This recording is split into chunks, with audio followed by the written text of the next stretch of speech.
In the African American community, there's an old adage that says your walk has to match your talk, or you can reverse that. Your talk needs to match your walk. And I think that's true for Christians, and I think that's true if we're going to be serious about evangelism. It's one thing for us to, as Jonathan said, for us to display and show the love of Christ, but I think at some point we have to use some type of communication to make that connection for people. I am the way that I am. I do what I do because of the Christ that's in me, and I wanted to offer that because I think that's critically important. And I think it's authentic and natural to share. I think sometimes we become fearful of sharing. Like, I'm an Oakland Raiders fan. We've had a few bad decades, but I will talk to anybody about the Oakland Raiders, and sometimes get into a real heated discussion about that. But for some reason, when it comes to faith, it's almost like an unnatural thing. I stop sometimes and think through kind of the implications of that.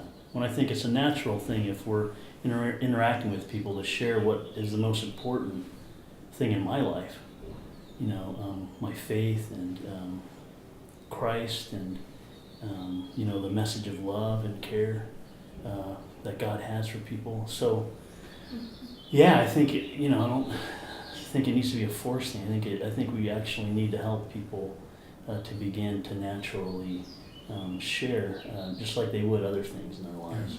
So why do you think people are hesitant to share? Why do you think that that's not a natural expression of our own experience of God, our own sense of hope? What is it that kind of stands as a block? Yeah, and let me add to that, because I like that. I like that analogy of you are an Oakland's Raider fan. Well, thanks. Because I'm a Texan fan. I'm a Houston Texan fan. Oh, okay. But here's the point. What is it about the Texans that makes me excited that I want to talk to you about it? Okay. So whatever that answer is, how do we take that and translate it into our relationship with Christ? Well, like you like to talk about the Oakland Raiders, I like to talk about the Texans. Well, how do we get that excitement about Jesus?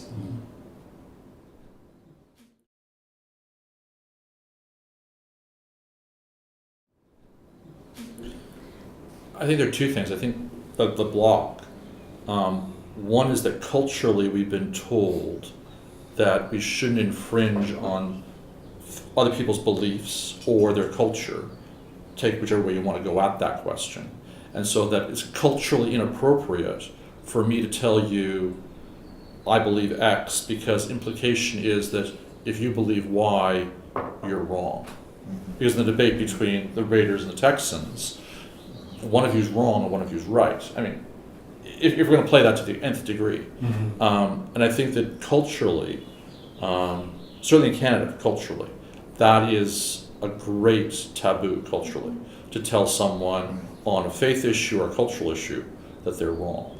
I think that's one issue. Two is that this is that I don't know if we've taught people even to look in their lives as to what they might be passionate about Jesus in their lives for. I'm not sure that people in our pews can even tell stories about what Jesus has done for them, to put it in its boldest terms.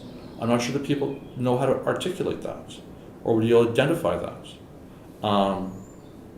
And I think that's an additional challenge.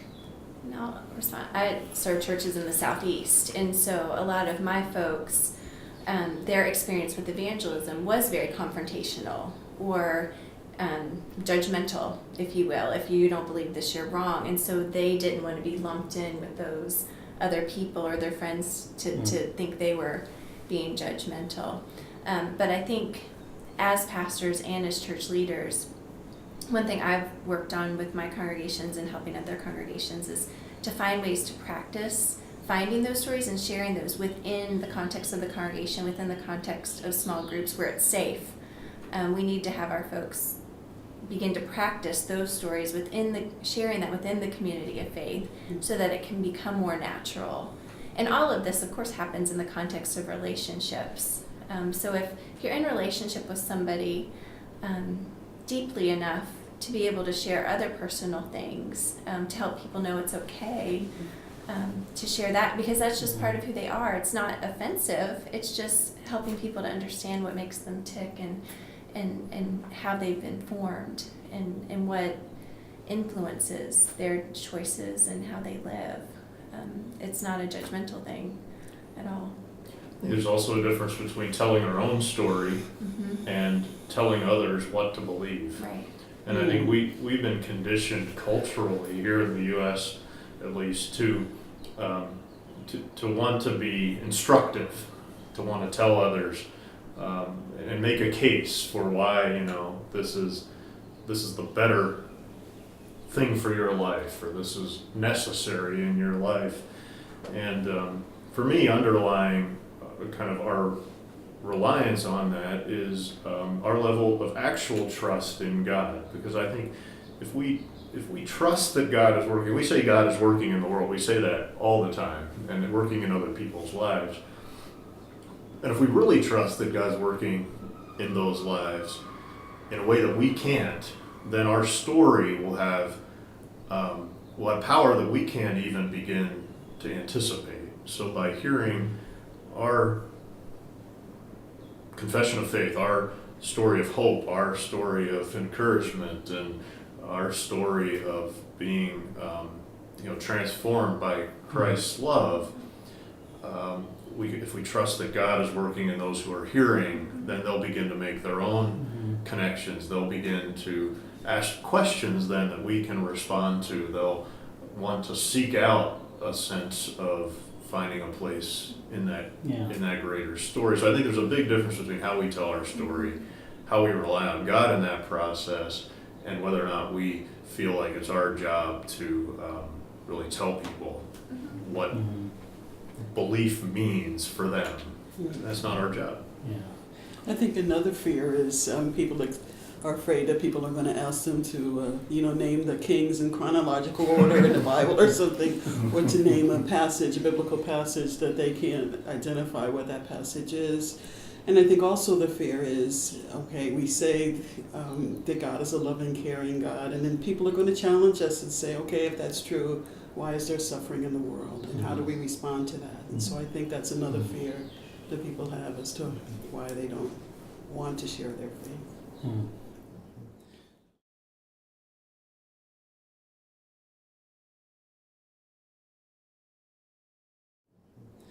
I think for our tradition, what we believe is that God is already at work in a person.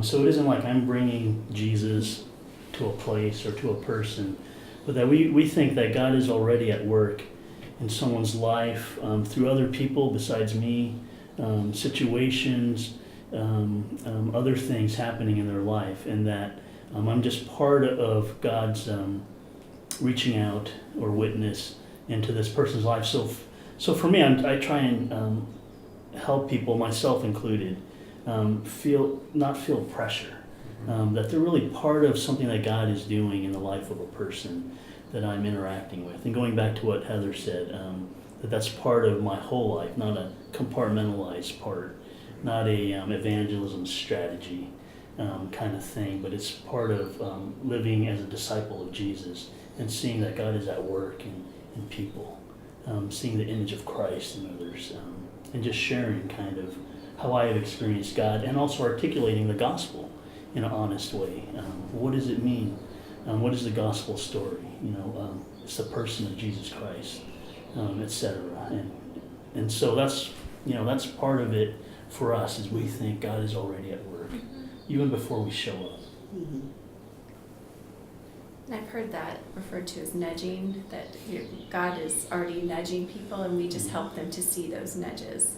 They don't bring Jesus to them, and that's a relief to people, that they don't have the burden of bringing Jesus already there. Right. And I think, like my, I'll call it testimony, my story will be different. than other people. They, for some people, I've always grown up in the church, and God has always taken residence in my life, in my heart. And so their story might be, what is God up to right now? That might be some good news for folks. Versus mine, I was living a life of debauchery, and now I'm different.